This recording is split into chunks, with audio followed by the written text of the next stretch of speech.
Welcome back, Mzansi. It's your Feel Good Breakfast show. And like I said, prepare to be inspired because joining us this morning are two influential figures in South African rugby. First up, we have Rowan Malgas, a rising star in SA Sevens. And then we've got Bradley Hollenbach, a sports manager dedicated to athlete success. And that word is exactly what this conversation's about, success at its finest. So let's dive into their journeys, their challenges, and what drives their passion for the game. Gents, how are we doing? Well, thanks yourself. Yeah, very good to have you here. It's super early.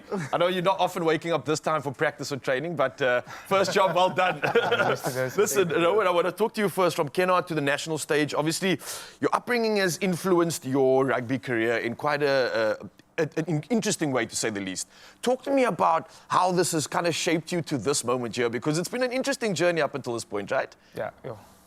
First of all, I just want to give all the glory to God, because God has been and is always like been a driving force in my journey. And just coming from Kennard, I just learned to make the most of limited resources, because where I come from, there's not a lot of opportunities. Yeah. And I just want to thank my grandparents who raised me and just taught me to be humble and take every opportunity you get. Yeah.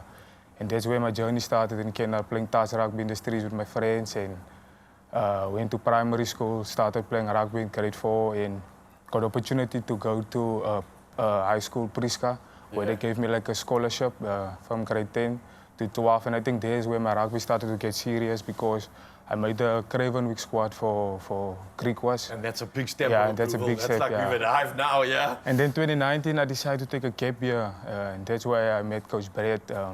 He gave me a scholarship to the International Rugby Institute, where I just played rugby that year. And then we had a chat, and I also had a chat with my grandparents, and they were like, I have to go study. And then UJ gave me a scholarship. I went to UJ, and yeah. And we know what magic happened at UJ, obviously. Yeah. I think you were playing fly-off there, fly-off fullback, yeah. I loved your footwork, man. I loved how you ran the lines. I watched a couple of your games. I want to, before we move on, that little kid that you spoke about that was playing at Kennard, did you think that you would end up being a Sevens SA rugby player? Did he have those dreams when he was playing in the streets? Not at all. Hey? Not at all. Yeah. Everything happened for me at UJ, because in Kennard we're not familiar with Sevens. We have rugby, but not Sevens. And then I met Coach Patrick, Ross Allen, at UJ, and he introduced me to Sevens back in 2020. And my main goal was to play varsity cup that year, but I didn't make the varsity cup squad. But Coach Pat believed him, and he said to me, like, you're going to be a Springbok Sevens player. And I was like, nah, this guy must be crazy. And so that actually pushed me, especially that year where I didn't play varsity cup. Yeah. So I just focused on my studies and tried to balance things, play Sevens for UJ. And eventually Coach Jonathan McQueen came to UJ, and he gave me opportunity to play varsity cup. And I think varsity cup, it's a nice platform for youngsters, yeah. Oh, man, listen, I love this story. You know, Bradley, let's talk about this, because it's one thing having incredible talent. And I'm sure from your side of the world, you've seen a lot of incredible talent like this, but we don't always see it get to where it deserves to be. Now, you've been playing in interesting places, from PR management to coaching to managing athletes as well. What inspired your journey? Because it's one thing, obviously, wanting to be an athlete, but no one thinks about everything else that involves getting them to this big stage. It is, and it is a lot of huge talent out there. He's just one of the few. We are all from the small place in Northern Cape. I can't say it's small place because it's the biggest province in South Africa. And some of the biggest talent as well, clearly. Exactly. And when I first met Rowan, I said, this guy has what it takes. And I've been involved with his journey and just making sure that he gets what he needs. And now he's signed a contract with the SA Sevens the first time. So, I've been part of it. And for me, it's always about the player. And I always care about the player. As I said, I'm not an agent. Agents are there they do a vital job, but there's also money involved. I don't want any money. For me, it's about the player, the person. And I've seen some players overseas. I don't want any money, return on investment or any of that. For me, personally, it is just to see the player win.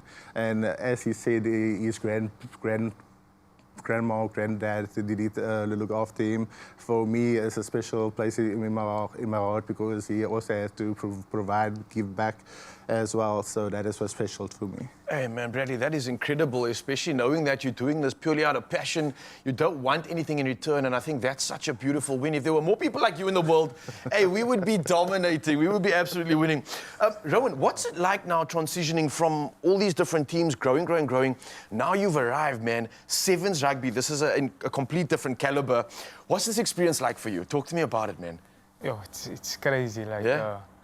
the good thing is like the management, the coaches at the Sevens, Coach Philip, like he have a clear plan what he wants to achieve with the players, what they want to achieve in the system.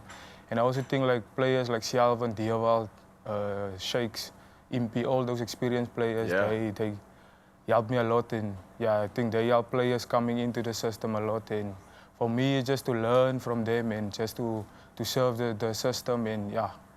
Listen, you are serving more than the system. I think you're serving the entire country right now, not just representing them, but the inspiration that both of you are bringing to the forefront. So I want to thank you both for doing the incredible work that you are. I know that this is going to be just nothing but more gains, more wins, and more experience for you as you keep playing in the setup. And I got to say thank you for the work that you are doing to bring this talent to the forefront. Really, truly appreciate you. I wish you could carry on this conversation for the entire morning. But Jens, thanks for coming through. I know we're going to have some more conversations. You'll be bringing some more talent through, and I look forward to that. But for you, Mzansi, I hope this is something that inspires you. Doesn't matter how small your town is, your talent is all that matters. And if you reach out to people like this, you can clearly see how easy it is to make a success of your potential. Beautiful stuff, Jens. Thank you. Thank you.